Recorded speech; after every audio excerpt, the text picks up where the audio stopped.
Hey guys, কি অবস্থা? আশা করি সব ভালোই আছে। তো কালকে দুটো ম্যাচ খেলা হয়েছে। একটা ছিল দিনের বেলা যেটা, আর একটা রাত্রেবেলায়। তো কালকে দিনের বেলা যে ম্যাচটা হয়েছে পাঞ্জাব আর হায়দ্রাবাদ। হায়দ্রাবাদ ভাই কি বলবো, একটা মানে আনপ্রেডিক্টেবল টিম, মানে বলার নেই কখন কি করে ফেলে।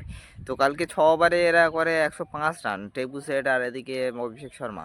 এটা অসাধারণ ব্যাটিং করেছে। তো সেই হিসেবে দেখতে গেলে 6 ওভারে 105 রান পাওয়ার পেলেই তার মানে হিসেব যেটা আসতেছে মোটামুটি 250-র উপরে, 300 গিয়ে দাঁড়াবে। কিন্তু তারপরে যে এরা দুজন পড়ার পরে যে সুশান্ত সিংকে যে বল দিয়েছিল পাঞ্জাব, দেওয়ার পরে যা হয়েছে ভাই, পুরো কেলার কীর্তি হয়ে গেছে বলতে গেলে। 220 রানে অল উইকেট, মানে 220 রানে সব মানে ঠিক হয়ে গেছে বলতে গেলে। মানে কাল খেলাটা পুরো মোড় যেখান থেকে লিখছে সেটা হচ্ছে সুশান্ত সিংকে বল দেওয়া।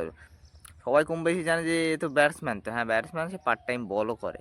কিন্তু অসাধারণ বল করেছে, আর ওখান থেকেই মানে বলতে গেলে পাঞ্জাব মোটামুটি ম্যাচটা জিতেছে বলতে গেলে। তো পাঞ্জাবও কাল সবাই কম বেশি ভালো ব্যাটিং করেছে, আইআরও 50 করেছে।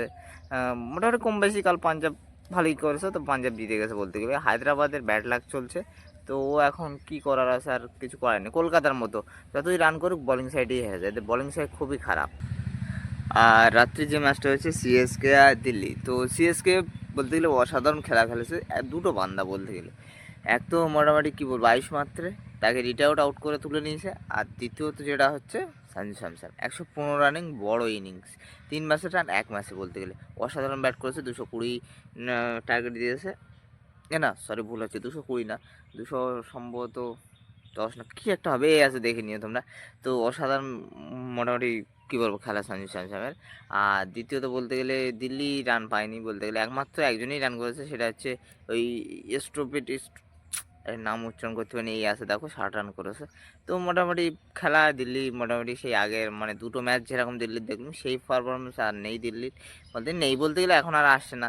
আর দ্বিতীয়ত বলতে গেলে সিএসকে বলতে গেলে ঝাঁকো 2 পয়েন্ট জোগাড় করে নিয়েছে। তো দেখা হবে সিএসকের আবার পরের ম্যাচ কী হয়।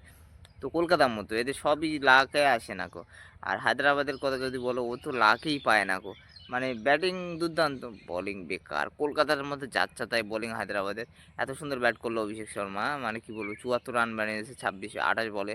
পুরো অভিষেক শর্মার মতন সেম ওরকম মেরে গেছে, কিন্তু বোলিংয়ের জন্য মার খেয়ে গেছে। তো যাই হোক, দেখা হচ্ছে পরের ভিডিও, ততক্ষণ ভিডিওটা সাবস্ক্রাইব করো তোমরা।